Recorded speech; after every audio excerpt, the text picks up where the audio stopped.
એકલધામના મહંત દેવનાથ બાપુની પ્રેરણાથી બિનરાજકીય હિન્દુ સંગઠન રાષ્ટ્રીય હિન્દુ સંઘની સ્થાપના કરવામાં આવી છે। આ સંગઠનના મુખ્ય ધ્યેય અંગે દેવનાથ બાપુએ ભુજ ખાતે આયોજિત પત્રકાર પરિષદમાં વિગતો આપી હતી।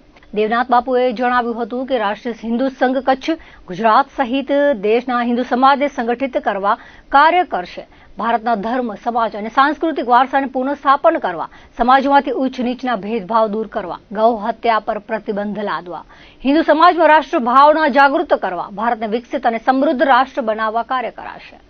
મા ભારતી વિશ્વગુરુ બને, ભારત હિન્દુ રાષ્ટ્ર બને તે માટે કાર્ય કરશે તેવું વધુમાં જણાવ્યું હતું।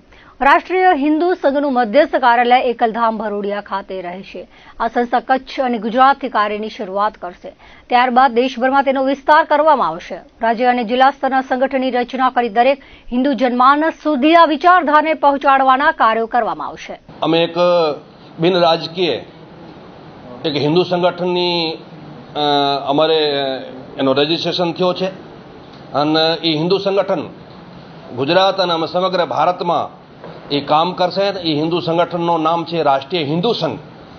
એ સંગઠન હિન્દુઓને સંગઠિત કરશે, હિન્દુઓને અંદર અથવા તો રાષ્ટ્રની અંદર કોઈ પણ લોકોને અંદર રાષ્ટ્રીય ભાવના જાગે એના ઉપર કામ કરશે। સાથે સાથે મા ભારતી કેવી રીતે વિશ્વગુરુ બને એના ઉપર કામ કરશે। સાથે સાથે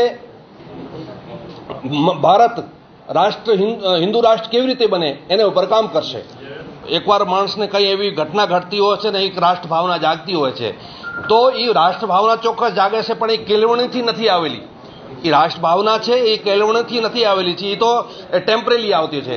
તો ચોક્કસ એના ઉપર જ હું કહું છું કે માણસ સમાજની અંદર કેવી રીતે રાષ્ટ્ર ભાવના જાગે તો એના ઉપર જ અમારે કામ કરવાનું છે કે એ 6/12 માસ રાષ્ટ્રવાદ થી જ એની અંદર ભરેલો રહે કે નહીં હું રાષ્ટ્રવાદી છું, મારો શું દાયિત્વ છે, મારી શું ફરજ છે એ કરવાની એની અંદર એક ભાવના જાગે, એવી રીતે અમે આગળ કામ કરવાના છીએ। મેન ભૂમિકા તો જે મેં આપને વાત કરી કે લવ જિહાદ ઉપર કામ કરશે, ગાય હત્યા બંધ થાય, ગાયોને કેવી રીતે બચાવી એના ઉપર કામ કરશે અને હિન્દુ સમાજને કેવી રીતે સંગઠિત કરવો, હિન્દુ સમાજને કેવી રીતે સુરક્ષિત કરવો અને હિન્દુ સમાજની અંદર આપે જેમ પહેલે મેં કીધું એવી રીતે કેવી રીતે રાષ્ટ્ર ભાવના જાગે એ હેતુ ઉપર કામ કરશે।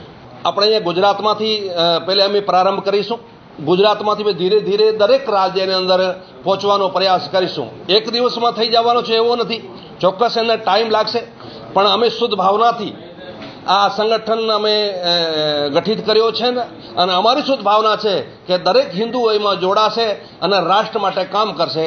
ટાઈમ લાગશે ચોક્કસ, પણ કામ કરશે।